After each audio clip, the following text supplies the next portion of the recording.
Assalamualaikum warahmatullahi wabarakatuh.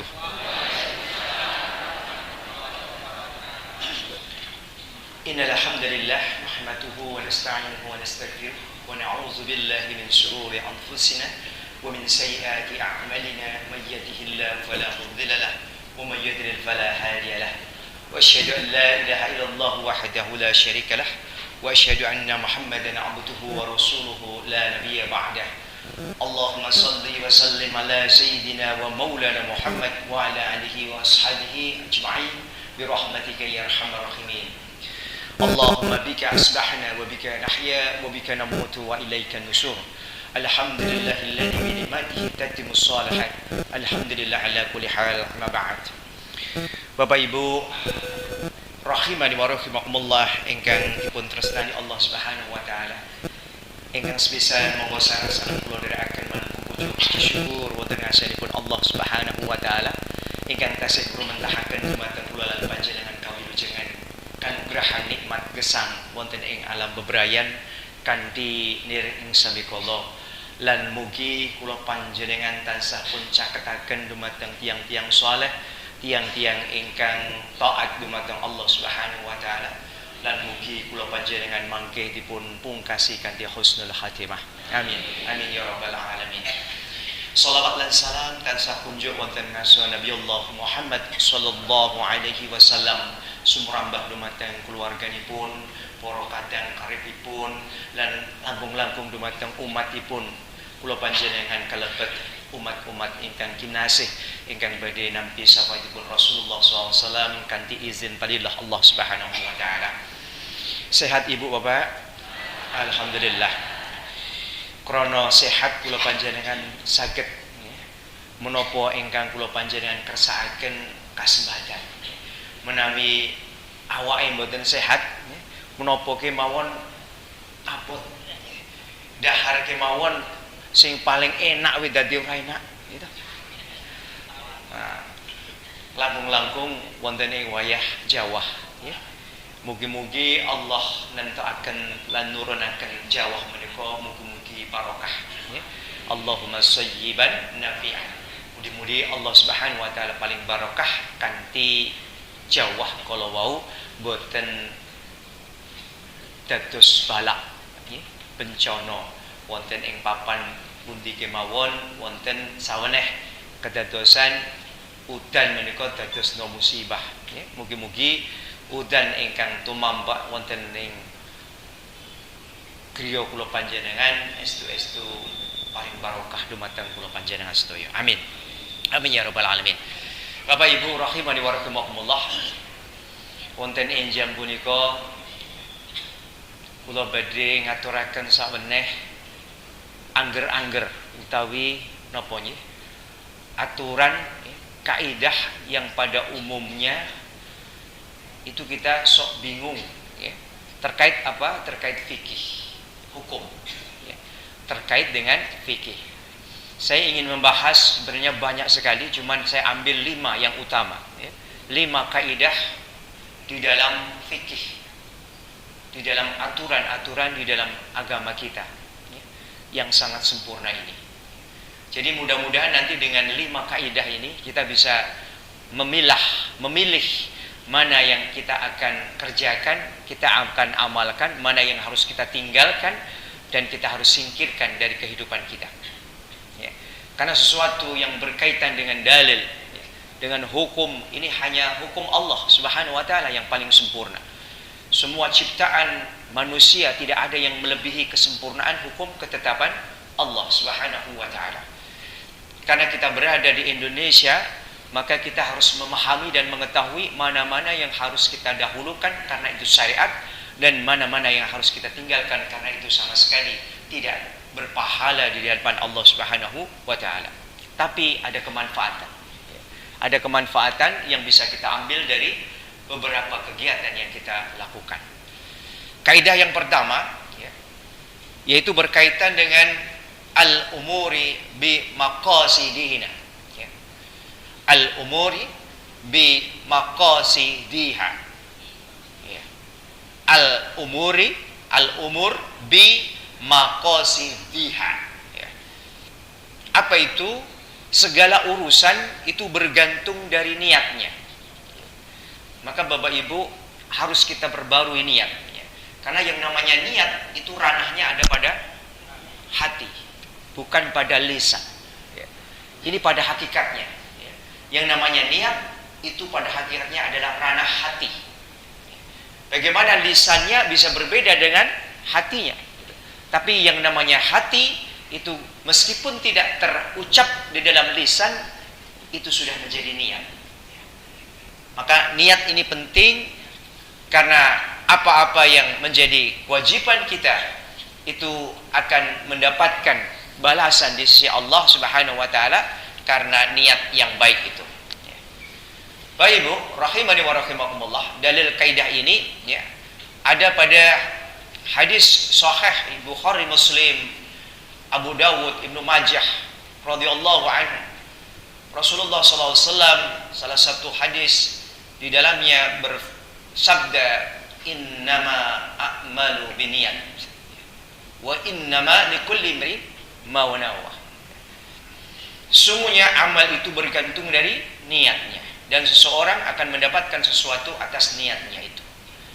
Bisa jadi niat kita itu baik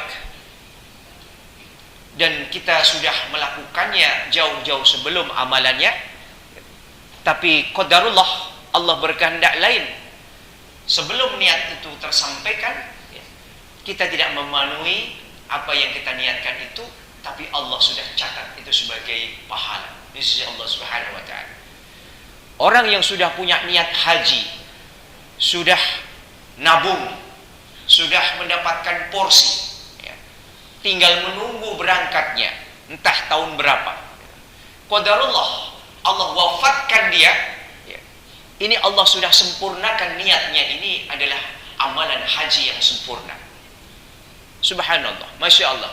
Ini adalah sesuatu yang Allah tetapkan sebagaimana niat kita. Tapi kalau tidak ada niat sama sekali, jangankan dia meninggal, sesuatu apapun yang dia kerjakan tidak ada manfaatnya. Maka awali pertama kali dengan niat. Bisa jadi Bapak Ibu hadir di tempat ini sudah niat sebelumnya, bahkan sebelum subuh ini sudah niat. Kalau tidak hujan nanti akan saya datang di Prawirostiko untuk mendengarkan kajian. Ini adalah sesuatu yang menjadi niat. Begitu dia ditetapkan dan dia datang betul, dia akan mendapatkan dua kebaikan. Yang pertama, niatnya diterima sebagai pahala, dan yang kedua, melakukannya karena amalan ini adalah kebaikan di sisi Allah Subhanahu wa taala. Jadi dua niat akan menjadi kesempurnaan kita. Setiap niat yang kita tujukan atas kebaikan dan petunjuk-petunjuk dari Allah Subhanahu wa taala, maka niat ini akan membatalkan segalanya. Contoh misalkan, kita punya niat ingin mengunjungi salah satu saudara kita yang sedang sakit. Qadarullah, Allah tetapkan hujan lebat sehingga tidak bisa kita melaksanakan besuk untuk saudara kita itu. Allah sudah catat kesempurnaan pahalanya. Apalagi kemudian ditunaikan pada waktu berikutnya ketika tidak hujan, kita sempurnakan, maka dia mendapatkan dua pahala. Maka niat yang baik pada hakikatnya akan menumbuhkan amal-amal baik dan amal-amal soleh. Maka Bapak Ibu, jangan pernah kita buat niat yang jahat. Ini mohon maaf ini kita biasakan di dalam hati kita, jangan pernah kotori kita berbuat jahat kepada siapapun, sekalipun itu kepada orang yang kita tidak suka. Jangan sekali-kali kotori hati kita dengan niat-niat yang baik saja yang kita lakukan. Niat kotor jangan sama sekali. Niat saja jangan, apalagi harus dilakukan dalam bentuk amal. Jadi Bapak Ibu jamaah rahimani wa rahimakumullah, Allah akan sempurnakan ketetapan niat kita ini adalah sesuatu yang harus kita biasakan. Karena niat yang baik Allah akan catat dari perbuatan. Maka Bapak Ibu, jangan pernah kita melakukan perbuatan-perbuatan yang tidak baik dalam bentuk niat. Kita kotori hati-hati kita ini dengan keburukan. Tapi kalau kita ada niat baik, teruskan itu. Biasakan itu adalah sebuah niat yang baik. Contohnya, biasakan kita mempunyai niat untuk mendoakan saudara-saudara kita. Meskipun kita tidak terlalu kenal amat ya, tetapi mereka butuh ya, doa-doa kita. Misalnya ada saudara kita atau tetangga yang sedang sakit ya, niatkan kita untuk mendoakan ya. Setelah sholat ya, di waktu-waktu mustajabah kita doakan saudara kita itu, sehingga niat kita itu menjadi sebuah amalan yang baik di sisi Allah Subhanahu wa taala, dan sesungguhnya niat dan doa kita itu akan diijabah sesuai dengan apa yang dia usahakan. Ya. Maka jangan khawatir Bapak Ibu, niat yang baik pasti akan ada balasan dari Allah ya. Pasti ya, pasti ada balasan. Maka jangan pernah kotori hati-hati kita ini dengan perbuatan-perbuatan yang niatnya kurang baik. Meskipun itu sebenarnya cuma jahil, ya, kita iseng saja, tidak boleh, ya, karena niat itu ranahnya di dalam hati. Maka ketika kita melakukan sebuah perbuatan, landasi niat ini di dalam hati kita dengan baik. Termasuk juga niat haji dan umroh, karena ada yang mengatakan bahwa niat haji harus dilafadzkan, la baika hajan, la baika umrotan misalnya. Ya. Tapi ini ranahnya bukan ranah niat, tapi ranah di mana kita mengawali ikhram di mikot. Jadi boleh saja niat itu, tidak setiap niat itu harus dilafadzkan. Contohnya misalkan ada yang melafadzkan dalam keadaan sebelum sholat. Sebelum sholat kita melafadzkan ya, dengan keras atau dengan sir. Boleh saja. Tapi yang paling baku, yang paling inti Bu, ya, Bapak, itu di dalam hati. Hadirkan niat kita itu di dalam hati kita.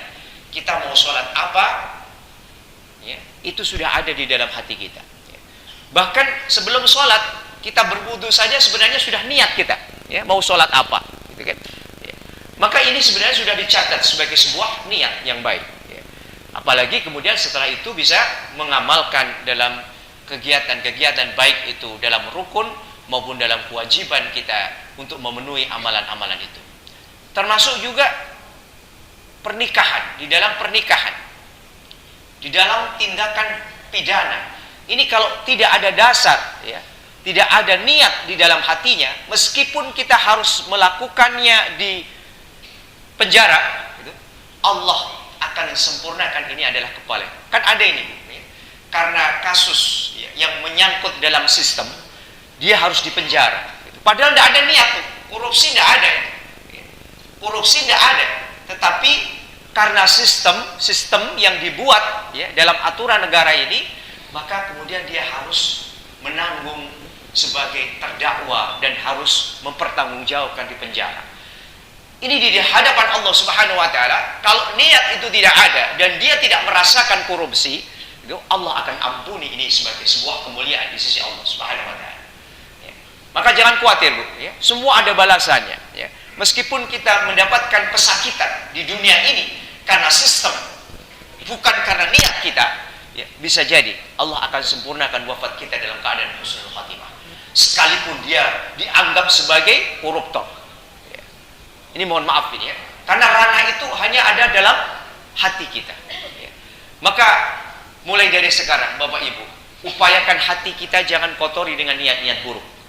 Ya. Sekalipun itu hanya iseng. Sekalipun itu hanya main-main ya.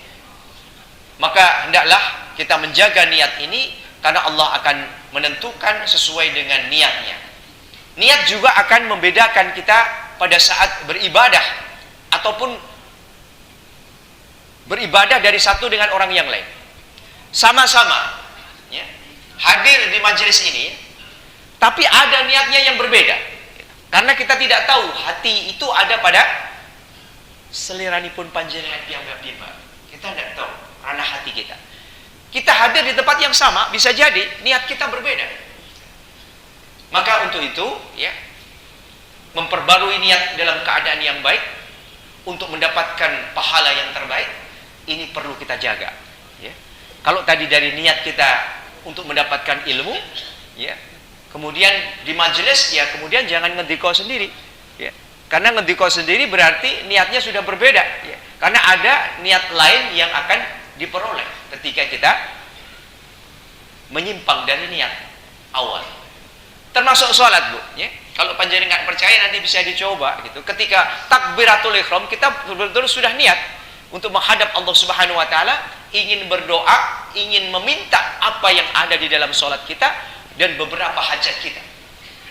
Tapi di tengah jalan, ya, niat itu bisa bergeser. Karena apa? Setan mengganggu. Gitu. Tiba-tiba ada yang dulu lupa jadi ingat. Gitu ya. Di mana, kompornya tak pateni, mau gitu. Ya. Ini baru ingat ketika sholat. Maka ada yang gojek itu bilang begini, kalau lupa sholatlah. Gitu. Biasanya nek sholat kemudian kelingan. Gitu ya. Ini gojek gitu ya. Jadi niatnya itu kita harus jaga dan harus kita jaga terus sampai kita betul-betul mendapatkan amalan. Ya. Jadi niat akan sempurna kalau sampai pada amalan. Ya. Tapi seandainya sudah tidak sampai amalan, dia sudah dicatat sebagai sebuah amalan pahala. Ya. Seperti tadi saya sampaikan, saya sudah niat ingin sodakoh. Ya. Saya ingin sodakoh. Ya. Belum terwujud karena sesuatu hal.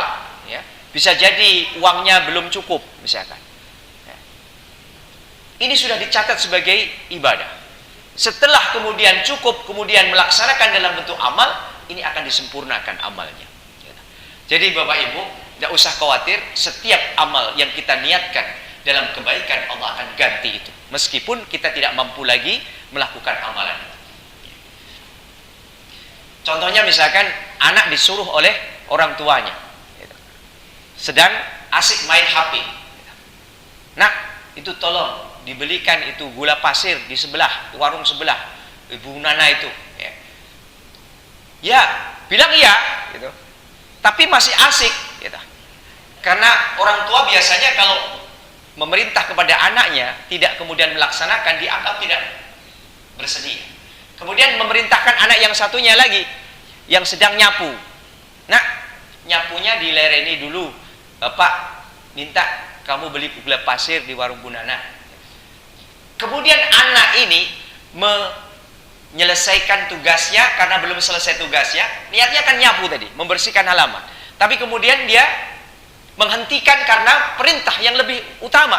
Karena perintah orang tua itu ada lebih utama dari apapun. Ya. Niatnya sudah dicatat sebagai kebahala karena membersihkan halaman. Yang kedua, dia mendapatkan amalan baru lagi karena dia mendapatkan janji yang dijanjikan oleh orang tuanya. Apa itu?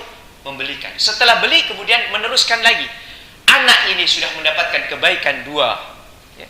Satu, dicatat sebagai kebaikan, dia menyempurnakan amalan yang sudah dia lakukan menyapu. Yang kedua, mendapatkan kesempurnaan pahala karena menunaikan apa yang diperintahkan bapaknya. Sementara anak yang sudah iya tadi, menjawab iya tadi, yang main HP, dia tidak dapat apa-apa. Karena niatnya main HP sebenarnya, bukan iya karena jawaban pada bapaknya ingin minta untuk dibelikan. Yang kedua, dia tidak menunaikan apa yang diamanahkan kepada bapaknya, ya, untuk membelikan gula pasir. Ya. Ini contoh gambaran. Niat itu bisa jadi mendapatkan kemuliaan ini tidak hanya sekedar pada saat pelakunya melakukan, tapi bisa jadi pada waktu yang lain pelaku ini akan mendapatkan manfaat dari niat itu. Jadi biasakan kita niat itu ada pada hati kita, ya, sebelum amalan itu kita bisa raih. Kemudian yang kedua, ya, kaidah fikih yang kedua yang berkaitan dengan hukum adalah al-yakin la yuzal bi al-syak. Al-yakin la yuhal bi al-syak. Keyakinan itu tidak dapat dikalahkan oleh keraguan-raguan. Keyakinan itu tidak bisa dikalahkan dengan keraguan-raguan. Al-yakin la yuzal bi al-syak. Al-syak itu adalah ragu-ragu. Biasanya al-syak ini dibisikkan oleh syaitan. Ragu-ragu, was-was, khawatir, ya, gek-gek, ini semua adalah bisikan syaitan. Ya. Maka Bapak Ibu, ya, kalau ada hal yang meragukan seperti ini, tinggalkan, ambil yang yakin. Ambil yang yakin. Agar apa? Agar Allah sempurnakan ketetapan pahala atas keyakinan kita itu. Ya, biasa ini terjadi nih. Ya. Ini tadi sudah kentut atau belum ya? Ya. Nah, ini biasa terjadi nih, ketika menunggu waktu-waktu sholat. Gitu ya. baik itu di dalam masjid maupun di dalam rumah kita, ya. Sudah wudu nih, ya, sudah wudu untuk sholat. Gitu. Setan paling suka ini menggoda dalam bentuk keraguan-raguan, was-was, khawatir, gek-gek. Gitu ya. Nah, kita terus bagaimana solusinya? Kita mengambil sesuatu yang yakin. Bapak Ibu tadi sudah wudu belum? Kalau sudah, berarti hukumnya adalah sudah wudu, tidak batal. Iya, memantapkan hati atas keyakinan apa yang sudah kita yakini dulu. Ya. Batal atau tidak, kentut atau tidak, itu kan bisikan setan. Kecuali panjenengan merasa dut, betul itu ya. Ya. Betul merasakan itu. Ya. Artinya sudah yakin bahwa dut betul itu. Ya. Tinggal kemudian kita berwudu lagi. Jadi keraguan-raguan itu tidak, keraguan-raguan itu dikalahkan dengan keyakinan kita. Maka Bapak Ibu, ya, keyakinan itu penting. Ya. Jangan pernah kita berada pada keraguan-raguan, was-was dan khawatir. Karena ciri dari keduanya ini adalah syaitan. Ya. Asyak ini adalah dibujukan oleh syaitan. Ragu-ragu, was-was, gek-gek. Ya. Ini semuanya adalah syaitan.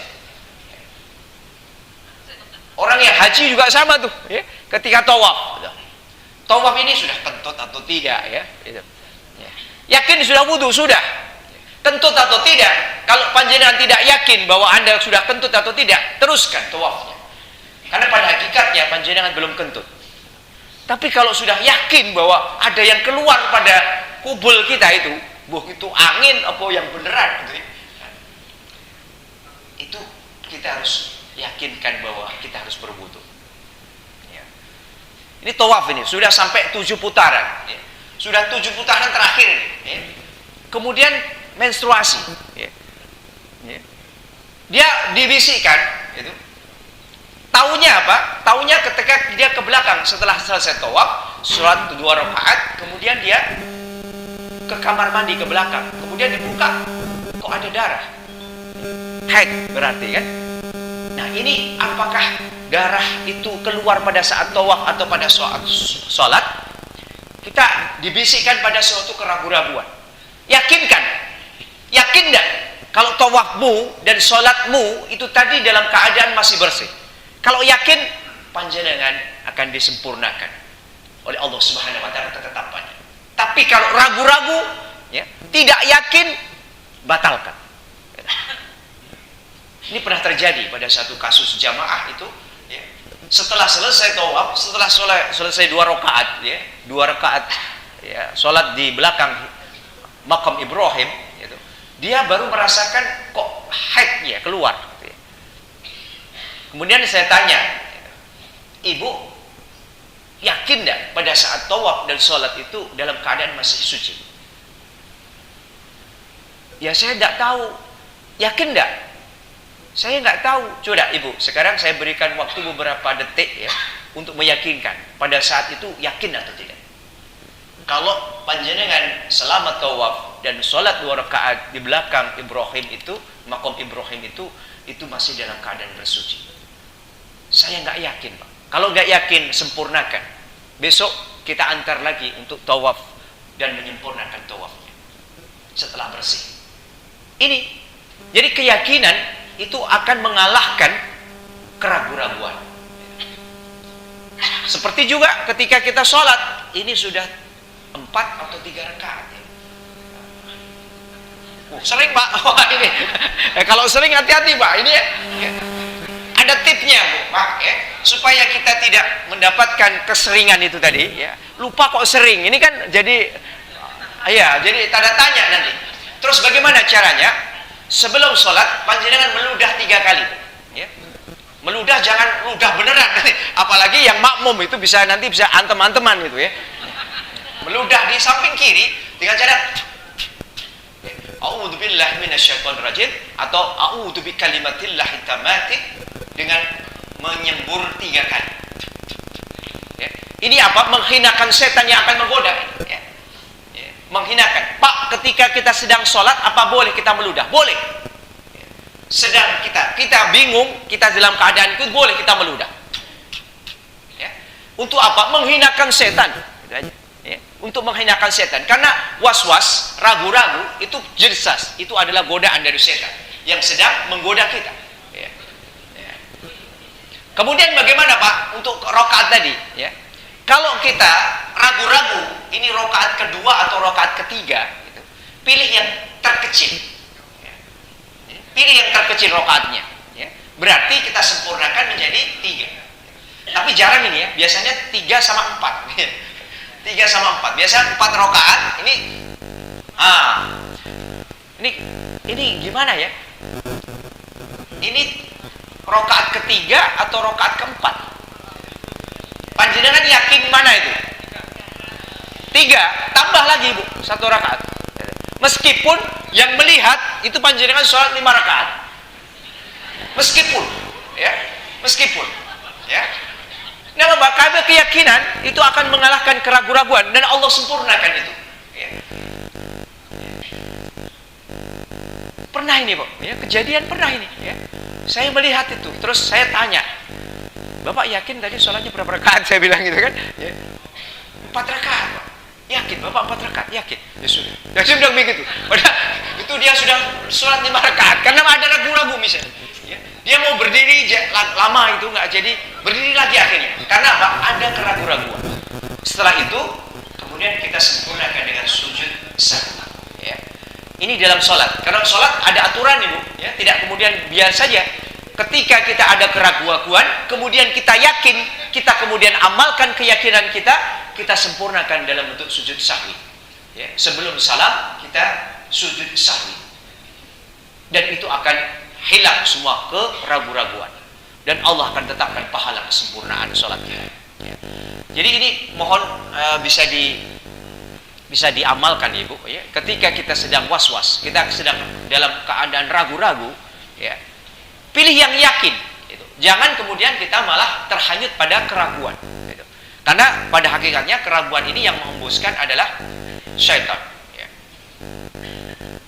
Kemudian keyakinan yang lain, misalkan dalam bentuk ini biasanya peribadatan mudah ini, ada yang ragu-ragu, ada misalkan dalam kita berbuat baik, ya, kita sedang berbuat baik, akan berbuat baik, itu saya akan mewakafkan tanah saya, gitu ya, karena nilai wakaf ini tidak kecil biasanya, ya, berupa tanah atau apa, untuk diwakafkan kepada orang yang menerima wakaf. Supaya panjenengan tidak ragu-ragu. Ini ada ini cerita-cerita. Awas kalau diwakafkan ke sana nanti begini. Gitu. Kalau diwakafkan ke sana nanti begini. Ini panjenengan sedang dalam keadaan kebimbangan, keraguan-raguan. Saya mewakafkan tanah ini kepada siapa supaya yang amanah. Sementara ada bisikan dari kanan kiri begini. Ambil Bu, air wudu, sholat istikharah. Di dalam sholat istikharah panjenengan akan mendapatkan kepastian bersama kepastian Allah Subhanahu wa taala. Tetapkan. Kalau itu menjadi ketetapan panjenengan, lakukan itu. Wakafkan kepada yang panjenengan yakini. Allah akan sempurnakan keyakinan panjenengan dengan amal yang sempurna. Begitu juga ketika kita ingin berbuat baik kepada saudara kita, ya. Ini nanti tak bantu paling mau lali. Nah ini kan ragu-ragu ini. Orang membantu orang itu adalah kemuliaan, gitu. Kemudian setelah melihat ada latar belakang yang lain, ya, kemudian kita tidak jadi melakukannya, ya, ini berarti ada keraguan. Nah supaya kita tidak ragu, berikan kepada yang lain. Misalkan saya ragu dengan si fulan, ya, karena kalau diberi mungkin tidak amanah, berikan kepada yang lain, ya, misalkan si Banu yang kita lebih yakin untuk memberikan kebaikan itu. Jangan pernah tunda kebaikan kita. Ya. Panjenengan mau beramal jangan tunda Bu. Ya. Jangan tunda-tunda. Kebaikan segera tunaikan. Hanya Allah saja yang memutus kebaikan itu agar kesempurnaan kita itu. Makanya kemudian kalau kita janji kepada orang Bu, ya, tutup itu dengan insya Allah. Ya. Insya Allah. Ya. Karena apa? Dengan hanya Allah saja yang akan menyempurnakan amalan kita itu. Pak besok hadir ya di tempat ini insya Allah. Artinya apa? Hanya Allah saja yang bisa, ya, menghambat kita tidak bisa hadir di sana. Tapi jangan dipakai untuk alasan. Ini salah. Ya. Insya Allah dipakai untuk alasan, ya, untuk tidak hadir. Ya, lebih baik katakan saya tidak bisa hadir, mohon maaf. ya. Karena kalau kita hadir itu berarti niat kita hadir, Pak. Jangan kita wes ini janji aku pengen ora teko gitu. Tapi tak insyaallah kowe gitu misalkan. Jangan, kalau tidak hadir katakan tidak hadir gitu. Karena yang namanya niat itu ada kesempurnaan setelah dia beramal gitu. Insya Allah untuk menguatkan kehadiran kita itu bisa disempurnakan dalam bentuk amal. Yuk besok datang ya di hajatan saya, insya Allah. Ini artinya hadir gitu. Jangan kebalik, mau tidak hadir bisa bilang insya Allah, jangan. Karena insya Allah ini menetapkan hanya Allah saja yang bisa menghentikan amalan itu atau menyempurnakan amalan itu. Maka ini biasakan kita. Ketika kita berjanji apapun dengan seseorang, ya, kalau kita ingin niat itu kita akan tunaikan, sampaikan. Tapi kalau kita tidak ingin kita niat kita, sampaikan saja. Mohon maaf Pak, pada waktu yang bersamaan saya ada kewajiban, ada hal lain yang tidak bisa kita tinggal. Ini lebih mulia di sisi Allah Subhanahu Wa Taala. Ya. Lebih mulia daripada kita ngapusi, insya Allah hanya untuk kudung supaya kita tidak hadir pada majelis-majelis tertentu. Ya. Kemudian yang ketiga, yang kita tidak dan kita harus pahami juga itu al-masyaqqah tajlib al-taysir. Al-masyaqqah tajlib al-taysir. Apa itu? Kesulitan itu mendatangkan kemudahan. Kesulitan itu mendatangkan kemudahan. Ini pokok hati-hati ya. Setiap kesulitan Allah akan tetapkan kebaikan dan kemudahan setelahnya. Contoh misalkan, sholat ini perintah dari Allah Subhanahu Wa Taala, perintah, tidak boleh ditinggal. Ya. Tapi ketika panjenengan ada kesulitan, contohnya, contoh, sholat itu adalah perintah. Bagi laki-laki yang sudah balik menegakkan sholat di masjid mushola langgar terdekat kita. Qadarullah, hujan lebat, hujan lebat. Mau berangkat takut nanti masuk angin ya, atau mau berangkat kita takut kalau kita kepleset. Ada rasa ketakutan di situ dan panjenengan bapak-bapak sholat di rumah bersama ibu. Ini Allah sudah catat kesempurnaan. Panjenengan punya niat untuk datang ke masjid, ya. Ini tadi menggabungkan dua hukum fikih tadi. Ya. Niatnya sudah dicatat sebagai kebahagiaan untuk sholat, pahalanya sama dengan dihukumi sholat di masjid 27 rakaat. Yang kedua, panjenengan karena hujan, panjenengan sholat di rumah berjamaah juga dengan istri misalnya. Ini ada dua kebaikan, keutamaan. Niatnya sudah dicatat sebagai sebuah kebaikan.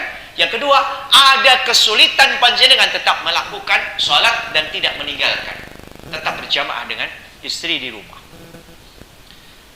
Ini adalah ada kesulitan. Ada lagi nih sakit. Orang yang sakit tentu saja berbeda dengan orang sehat. Oke, orang sakit.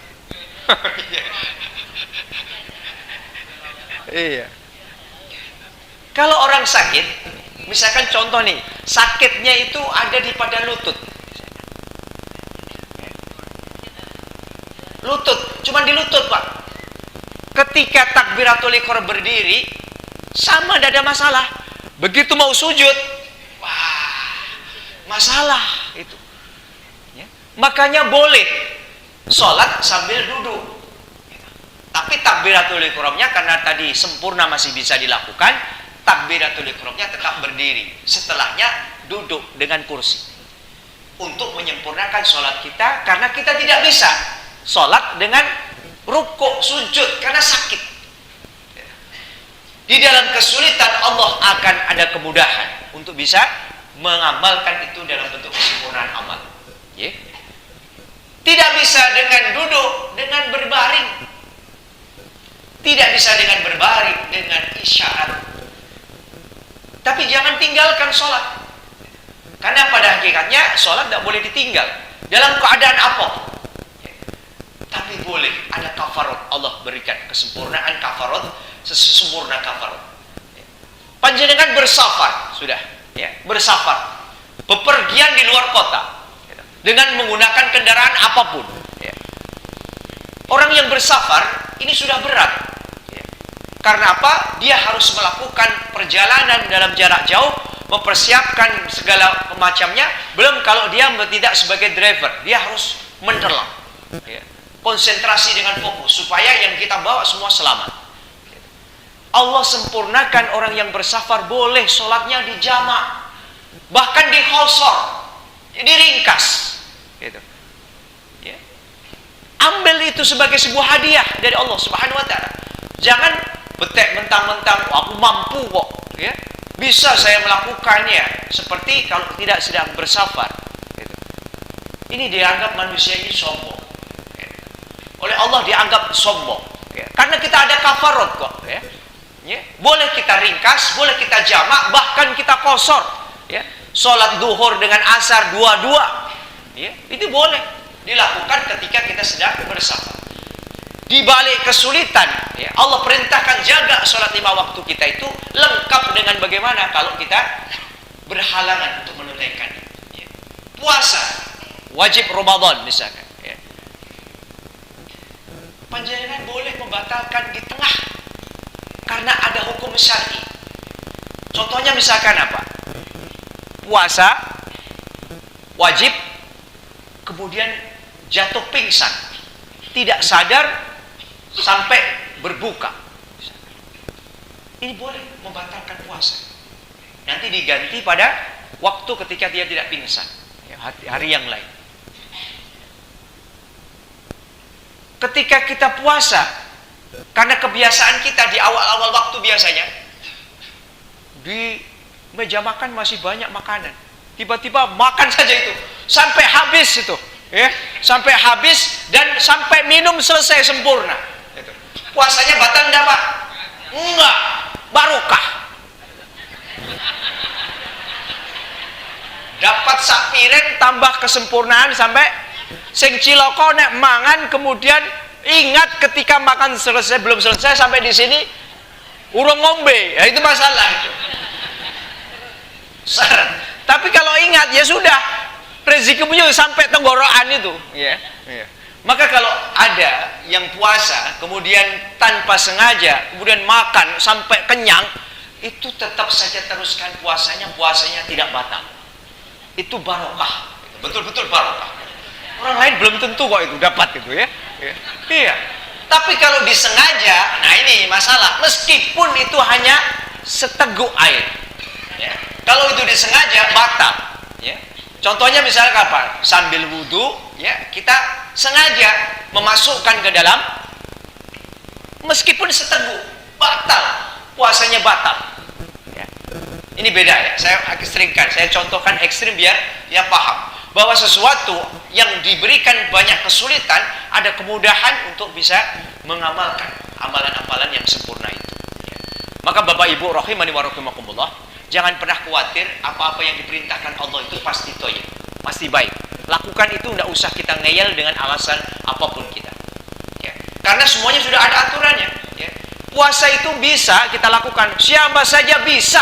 Yang tidak bisa mengatakan Pak Abot tenan, itu adalah keimanan kita. Orang yang bekerja ini tukang, ya, tukang itu kan berat, ya, karena fisik langsung dia mengangkuti waktu, mengangkuti pasir, ya, mudah dan seterusnya. Ini berat. Tapi kalau dia lihat apa yang berat itu menjadi ringan. Ya. Adik saya itu kontraktor, tukangnya banyak. Di antara tukang itu juga ada yang puasa. Saya itu heran, kok nggak mukah gitu ya, padahal pekerjaannya berat. Coba saya tanya itu iseng-iseng sekali-kali, ya. Kenapa yang lainnya nggak puasa tuh, kok kamu puasa? Jawabannya sederhana dan simpel, dan dia tidak ahli tentang ilmu syariat, ya. Dia mengatakan, kalau saya lakukan yang berat ini, pasti Allah juga akan berikan pahala yang paling baik.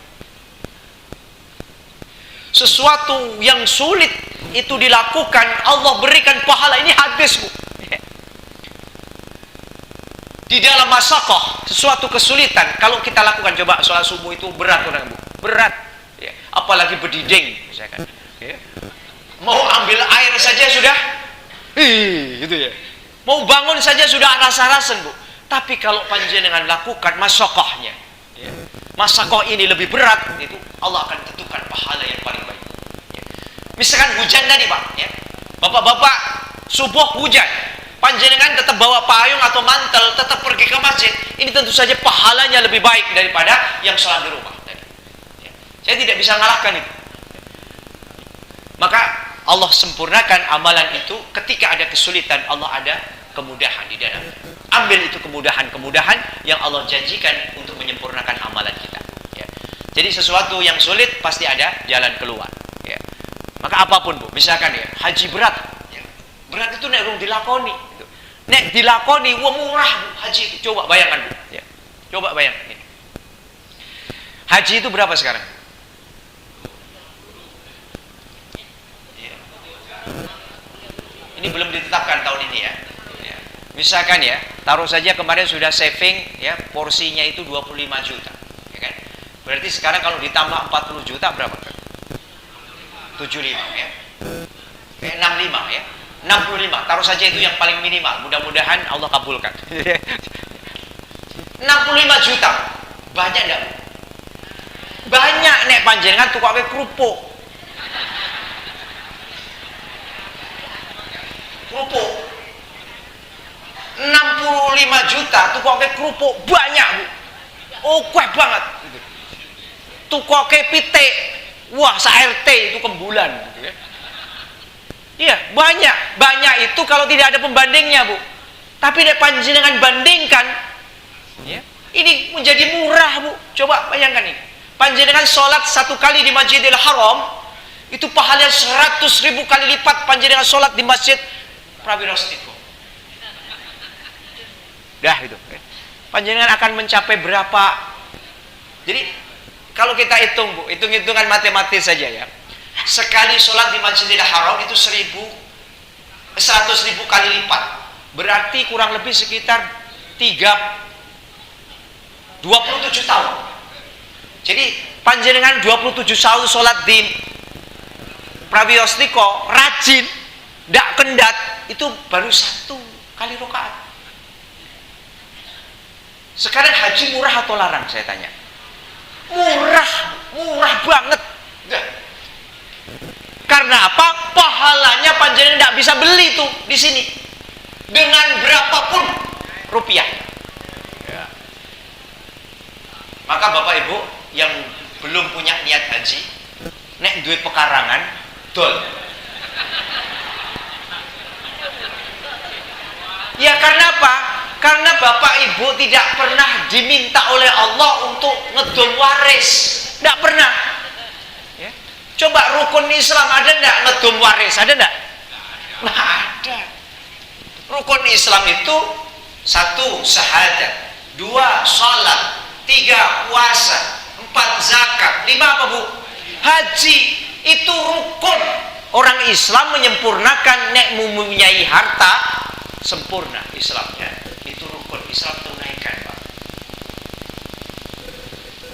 Ngedol waris ora ono ning rukun Islam. Masalah. Iya. Nah, sing seneng anake nek ana waris, gitu ya. Ora tuku, ora rekoso oleh. Gitu. Ning panjenengan nanti di hadapan Allah bingung nek ditekoni, Pak. Nah, niki mung contoh mawon nek panjenengan sesuk wis duwe waris ning ora kaji. Ini tau contoh. Ditekoni karo Allah le jawab panjenengan piye? Wis tak tekoni niku mungkin ya. Niki mung contoh mawon niki, simulasi ya. Simulasi kalau kita nanti dipanggil Allah sampai di akhirat kemudian kita ditanya, "Bapak kenapa tidak haji?" Karena Bapak mampu. Nek jawab pripun pun panjenengan. Panjenengan ngusuli dhewe pripun? Kira-kira pripun panjenengan alasan apa? Pak, anakku oke. Nek ora tak nehi warisan, bobo. Anak itu kan wis ana rezekine. Wis tak berikan rezekinya sejak ada di alam rahim. Rezekinya, hidupnya, matinya, jodohnya sudah saya tentukan. Kenapa Bapak berpikir itu? Padahal panjenengan mampu. Terus hartamu itu tok gunakan gue mau tak dom waris. Wah, padahal anak siji dengan anak yang lain belum tentu warisan itu akan manfaat. Bisa jadi dipakai untuk keplek, didol gue keplek bu, kan lebih mulia didol gue kaji loh. Nggak bener pak, bapak manen loh nih bu. Jadi kalau nanti ditanya di hadapan Allah, bapak bisa bersaksi. Dan bapak tidak akan pernah ditanya, kok orang mares kene bapak anak orang no. Tapi kewajibanmu sudah ditunaikan belum? Sudah pak. Saya kaji. Meskipun ngedol sawah. Karena itu harta kita pak, yang kita manfaatkan. Mosok harta kita yang manfaatkan orang lain. Siapa? Anak kita dan mantu kita? Itu kan orang lain. Lebih baik kita amankan untuk diri kita. Ini kadang-kadang ini, kita itu sampai berpikir anak, putu dipikir, tapi kita lupa untuk diri kita. Barang siapa punya tinggalan waris cukup untuk ke Baitullah menunaikan haji, kok dia sampai mati belum haji, anaknya sebelum dibagi waris wajib membatalkan. Anaknya wajib membatalkan dari harta si mati. Karena apa? Dia sanggup untuk sampai ke sana dengan istitoah itu. Cuman fisiknya tidak sanggup. Sudah tua. Tapi Bapak Ibu, rahimani wa rahimakumullah. Ini salah satu contoh pilihan bagaimana niat kita akan dijabah, dan ketika ada kesulitan ada kemudahan. Ya, saya tanya itu ya. Kak, ada lagi nih kesulitan. Pak, sekarang ini haji ini kan antri sampai 33 tahun, Pak. Di Jogja ini kalau reguler 33 tahun. Lah saya opo saya urip, gitu loh. Nah, sekarang pertanyaannya saya balik. Bapak yakin sudah mati nanti seperti itu? Ya? Yakin? Gitu kan? Loh, panjenengan terus arep mati kapan? Saya tanya itu sekarang. Gitu. Kan Bapak belum yakin itu. Kapan matinya nggak ngerti. Bisa jadi loh Pak, panjenengan itu mati setelah diberangkatkan. Bisa jadi. Meskipun usianya sudah 90 tahun. Ini hitung-hitungan ya. Hitung-hitungan matematika. Allah berkehendak kepada apa yang diniatkan. Apa yang kita niat kita, Allah akan dijawab. Panjangan usia sudah berapa? 70 tahun. Panjangan maju minta kepada kemenang. Dimajuke bu sampean. Tapi setelah terdaftar 5 tahun. Maka ibu-ibu, bapak-bapak jangan pernah ragu-ragu untuk urusan haji ini. Karena ini rukun bagi orang Islam. Kalau kita mampu, kecuali kita tidak mampu bu. Orang duwe warisan, orang duwe bondo dunyo, ya sudah nerimo saja. Ya. Memang nggak mampu, Allah tidak akan tanya itu nanti. Karena nggak mampu. Tapi nek duwe warisan, wah ini diucek-ucek. Iya, oleh Allah ditanya, ini kok duwe warisan kok muni ora mampu, ya. Konangan malah, kowe duwe warisan kok ora mampu. Ini contoh ya, konkret ya. Contoh. Bukan saya medeni-medeni loh, Pak, ya. Tapi ini kenyataan ini ya. Coba rukun Islam itu ada enggak yang meninggalkan warisan? Ada enggak? Enggak ada. Rukun Islam itu salah satunya haji. Bagi mereka yang mampu. Ini ada catatan nih. Bagi mereka yang mampu. Mampu itu ya mampu fisiknya, mampu duitnya, mampu ninggalkan keluarga ning ora keleleran. Nah, sampean wis wedi sik ninggalke keluarga ora keleleran tok. Padahal sebenarnya sehat, ya. Bapak-bapak yang biasa teng sabil itu fisiknya lebih kuat daripada sing kantoran. Ini jujur ya. Sing kantoran itu wis do umur 65 tahun, makanya di pensiun, 60 tahun sudah di pensiun. Itu sebenarnya secara fisik wis abot gitu ya. Nenek bapak-bapak sing bendino macul. Wah, itu 90 tahun wis gege kok itu. Iya, bener, Pak. Ya. Ini usul iso dibanding ke bapak, makanya usia itu belum menjadi jaminan itu menjadi mampu atau istitoah. Gitu ya. Saudara saya yang di Wonosari sana, biasanya matun, golek kapan pedus, golek pakan haji, ora ono sing iso ngalayo, selip kabeh wong nom-nom, selip lakon. Iya. Padahal usianya sudah lebih dari 65 tahun.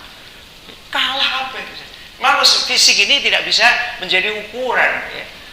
Maka Bapak Ibu jangan khawatir ya. Allah akan sempurnakan pahala ini untuk sebaik-baik amal kita sesuai dengan niat kita, dan ada kesulitan Allah akan berikan kemudahan.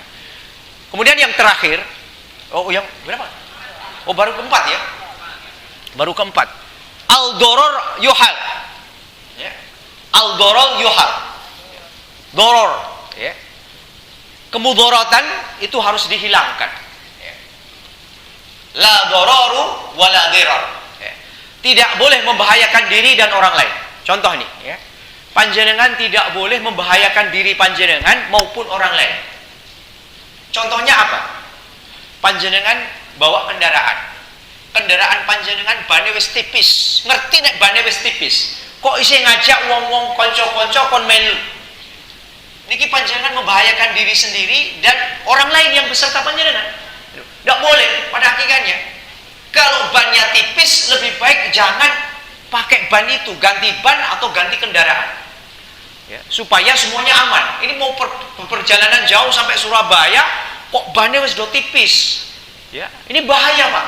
Belum lagi hujan seperti ini, ya, bisa ditol so selip, ya. Ini contohnya kita menjauhi sesuatu yang jelas-jelas itu berbahaya untuk diri kita dan orang lain, jangan teruskan. Ya. Jadi ada lagi contoh misalkan pernikahan, ya. Ini nek diteruskan rapi, ya. Mergone apa? Mergone ada sesuatu yang ditutupi, ya. Jadi sengaja keluarga mempelai perempuan ini menutupi aibnya. Sudah tidak ngerti kono gitu. Iki perawan apa ora wis rasa dimasake. Yang penting nanti di situ bilang perawan gitu ya. Ini ada sesuatu gurur, ada sesuatu yang ditutupi dan ini bisa menyebabkan rusaknya keluarga karena taunya setelah menikah nanti. Ada orang lain yang mengatakan dulu itu begini begitu. Wah, ini jadi masalah fitnah. Daripada itu diteruskan nanti ada fitnah, lebih baik itu dibatalkan atau dikasih tahu, diterangkan jujur saja, sampaikan kepada calon mempelai laki-laki. Ini sudah tidak perawan misalnya. Gelem dah, nek kamu masih cinta, teruskan. Kalau tidak ya jangan teruskan. Ya. Daripada nanti konangan setelah menikah, ini lebih mudaratnya lebih banyak. Kemudian yang terakhir, ya ini yang biasa kita gunakan, itu al-adah muhakkamah, ya. Al-adah muhakkamah. Adat dapat dipertimbangkan sebagai hukum. Adat bisa dipertimbangkan sebagai hukum. Contohnya di Temanggung Pak, Bu, ya. Itu sholat duhurnya itu jam 1 lebih 15 menit. Karena apa? Karena isih do neng sawah. Jadi masjid iki nek jam 12 tepat kaya neng kene ora ono jamaah. Disepakati oleh takmir masjid di sana sholat duhure jam 1:15. Boleh, tidak sah sholatnya. Ya, karena ada kesepakatan dan kemanfaatan di situ. Ya. Ini contoh hukum adat, ya, tapi bisa menjadi hukum ketetapan yang sah di dalam syariat. Onten malih Bu, ya. Misalkan sawalan, ya. Sawalan itu di dalam syariat panjenengan goleki ora ono itu hukumnya dalil. Ora ono sawalan. Neng itu ada kemanfaatan dan itu panjenengan seneng. Dan tidak melanggar syariat. Sah. Mudik lebaran contohnya. Mudik lebaran itu ora ono di dalam syariat, mbok goleki ora ono. Dalile ora ono kabeh. Tetapi itu kebaikan. Lakukan itu sebagai sebuah kebiasaan yang baik. Allah akan catat kemuliaan. Itu contoh. Jadi al-adah muhakkamah. Jadi adat yang dapat dipertimbangkan, ya, untuk menjadi dalil hukum. Panjenengan apa misalkan contohnya kalau di sini, ya, ada tradisi kerja bakti.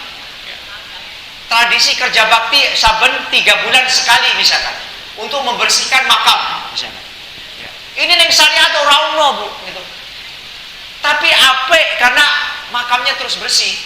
Nek ngandalke juru kunci, wah wis ora mekakat. orang iso diandalke, ya. Makanya kemudian dikerja bakteni untuk dibersihkan. Supaya apa? Supaya kelihatannya lebih tidak angker gitu ya. Coba sudah makam, orang tahu dibersihkan, rumputnya tinggi-tinggi, gelap setiap malam. Wah sudah, itu mesti horor. Siapapun yang akan masuk ke dalamnya akan berpikir dua kali. Dalam keadaan siang saja takut, apalagi malam. Maka perlu gitu ya, makam itu diterangi misalkan ya. Supaya apa? Kalau akan ziarah malam itu boleh. Ya. Jadi ada ziarah malam. Ya. Kita kan biasanya ziarah pada siang hari dong. Ya. Sekarang ziarah malam hari karena apa? Padang terang. Ya. Contohnya siapa? Makam Rasulullah itu terang bedino 24 jam itu terang terus. Ya. Diziarahi terus itu. Ya. Ya. Nah makam kita juga jangan kemudian wis makam, wis kemudian di uranai penerangan, wah wis jadi gila nih malah siapapun malah takut di situ. Ya, ya. Maka boleh ya. Kemudian kita mengadakan sesuatu ya penerangan supaya orang lewat jalan itu tidak takut dan terang ya kelihatan. Ini contoh ya, contoh. Maka ada 5 ya, satu kaidah yang bisa kita gunakan ya. Saya ulang lagi, yang pertama adalah segala urusan bergantung dari niat ya. Niat kita adalah kesempurnaan. Yang kedua, keyakinan itu tidak bisa dikalahkan dengan keraguan. Yang ketiga, kesulitan itu akan mendatangkan kemudahan. Dan keempat adalah kemudorotan ya, baik untuk diri kita maupun orang lain, itu harus dihilangkan ya. Dan yang kelima, adat dapat dipertimbangkan sebagai hukum, ketetapan bersama dalam masalah murasahah ya. Marsahah, mursahah, sesuatu yang ada kebaikan dan kemanfaatan untuk kita semua. Baik, ini saja yang bisa kami sampaikan. Usikum wa nafsi bittaqullah. Assalamualaikum warahmatullahi wabarakatuh. Sebagaimana hajat tadi ya, permintaan, mari kita berdoa ya, kita akhiri ya. Wabil khusus kita niatkan untuk saudara kita Bapak Insinyur Haji Suyono yang sekarang sedang dalam keadaan diuji Allah Subhanahu wa taala, bahkan dihapuskan dosa-dosa kecilnya melalui sakit. Mudah-mudahan Allah segera angkat penyakitnya dan tidak akan dikembalikannya akan lagi. A'udzubillahi samil alim minasyaitonir rajim. Bismillahirrahmanirrahim. Hamdan syakirin, hamdan na'imin, hamdan yu'afi na'amahu yukafi mazidah. Ya Rabbana lakal hamdu kama zamaki wa syikal karim wa azimi sultani. Allahumma salli wa sallim ala nabiyyina Muhammad wa ala alihi wa ashabihi ajma'in birahmatika ya arhamar rahimin.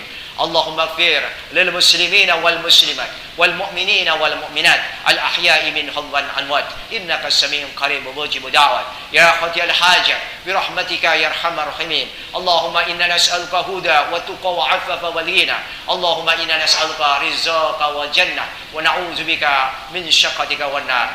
Allahumma rabbana si'atsibil ba'sa iswi babak suyon antas safila sifa'an ila sifa'uka sifa'an la yughaziru saqaman. Allahumma rabbana si'atsibil ba'sa iswi antas safila sifa'an ila sifa'uka sifa'an la yughaziru saqaman. Allahumma rabbana si'atsibil ba'sa iswi antas safila sifa'an ila sifa'uka sifa'an la yughaziru saqaman. Allahumma ighfir lahum warhamhum wa'afihim fa'fu anhum wa akrim nuzulahum wa wasi' madghalahum waqsilhum bil ma'i wasadi wal barad wa naqihim min al khutaya kama yunaqas wal abyad min ad-danas wa abdilhu daran khairan min darihim wa ahlan khairan min ahlihim wa zawjan khairan min zawjihim wa adkhilna jannata wa adhabil qabr wa adhabin nar. Allah la tahrina ajrahum wa la taftina ba'dahum waghfir lana wa lahum. Allahumma inna nas'aluka Allahumma sayyiban nabiyan Allahumma sayyiban nabiyan mutirna bi fadlika wa rahmatik. Rabbana atina fid dunya hasanah wa fil akhirati hasanah wa qina azaban nar. Subhana rabbika rabbil izzati amma yasifun wassalamu alal mursalin walhamdulillahi rabbil alamin. Amin amin ya rabbal alamin. Wa la dzikrullahi akbar. Assalamualaikum warahmatullahi wabarakatuh.